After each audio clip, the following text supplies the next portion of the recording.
over the river. What about the pins? North side.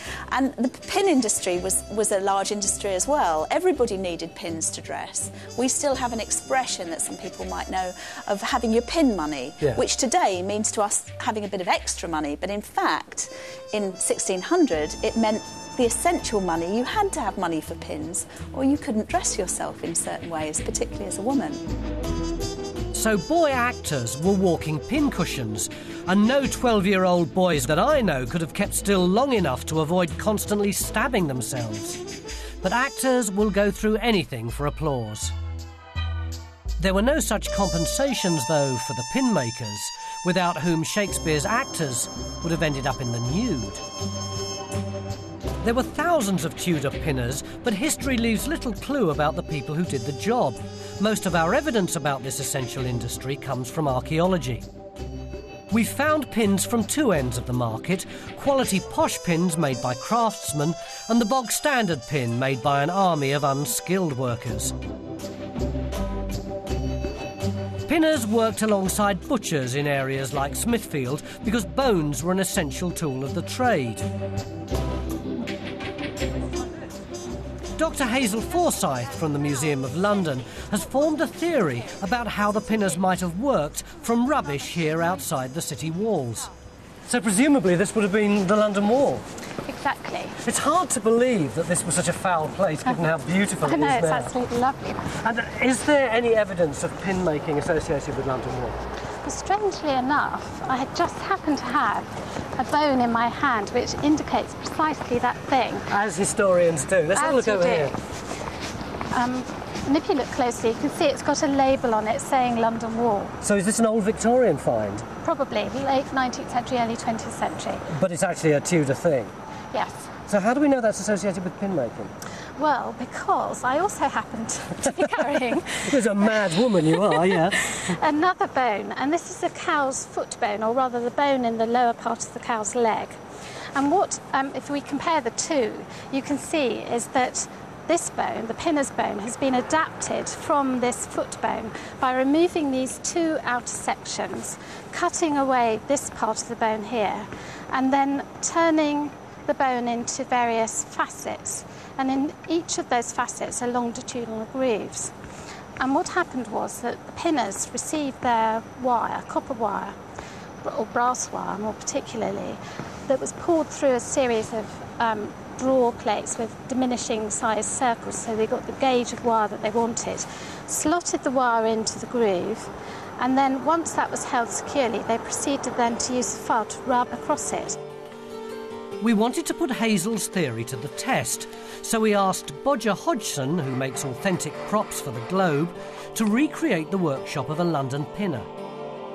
The whole process was a combination of the unutterably dull and the annoyingly fiddly. The brass wire for pins was cut into short lengths. The head was made by coiling another piece of wire and bashing out one end of the pin. One way of fastening it together was by pressing it under iron blocks, known as cold forging. This is where the bones came in. The pin was put in a groove and filed to a point. The pin makers wouldn't have been able to afford tallow candles, so they'd have worked in garrets with south-facing windows in order to eke out the little light that there was so they could work the longest hours possible. If their lives weren't bad enough, King Henry VIII passed a law which said that every single pin had to have the head soldered onto it. This was in order to shut out foreign imports, but it made their work doubly long and doubly dangerous because the solder contained fumes that could give you lung cancer. And how much would you earn from working in this stultifying industry? Well, Bodger reckons that he can make about 20 pins an hour. At that rate, he'd have had to have worked 50 hours a week in order to produce 8 pennies worth of pins. And for that, he'd be able to purchase one loaf of bread every day and nothing else besides. Is it any wonder the industry was populated by the old, the sick, the destitute, and the very young?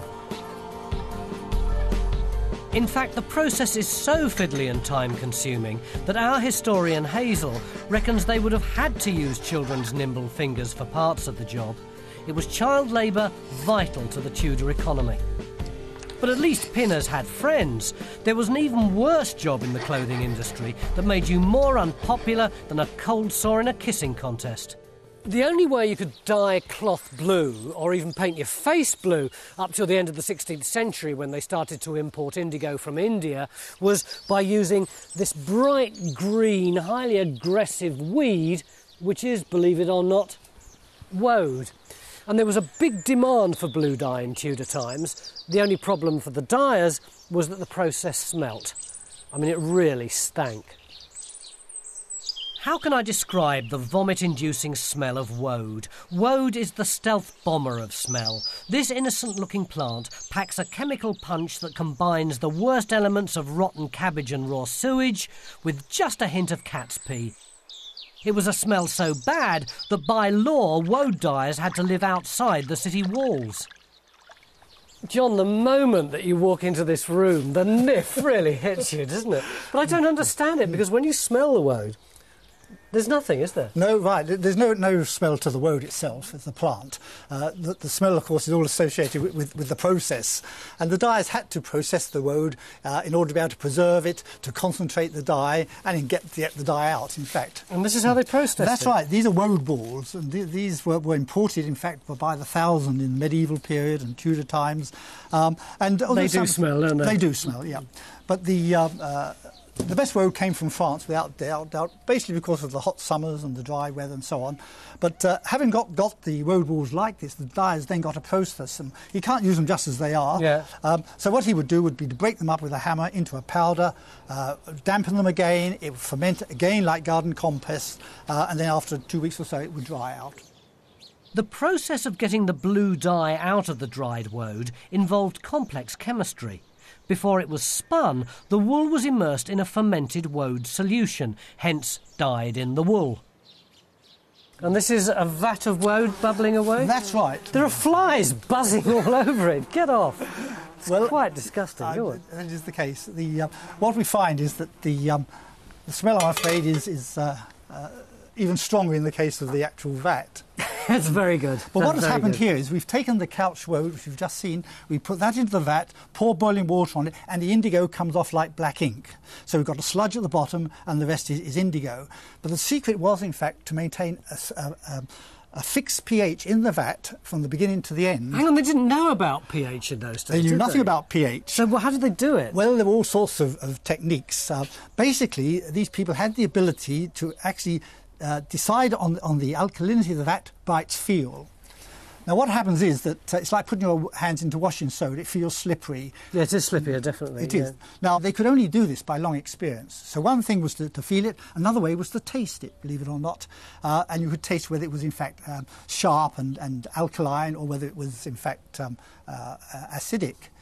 And the other way, of course, was by the smell. It doesn't taste too bad, actually. It doesn't taste as bad as it smells. Couldn't taste as bad as it smells. But by the smell, we actually know that I've experienced this, that the smell changes with the alkalinity. So if it's going to acid, it changes. And they used to refer to it, when it was correct, it would have a mature, a comforting smell. John, I've just realised it does taste bad. It just takes a long time. It lingers a bit and gradually... I'll tell you what it tastes like. It's the worst school greens you've ever had in your life. Well, the woad plant, in fact, is of the same family as a crucifer, the same as the cabbage, so there's a similarity there. But the actual gases that come off from the vat have been analysed, and we know they do include those which are given off by sewage. Which is what I've just tasted. I think I'm going to forget all about that. So what do we do now?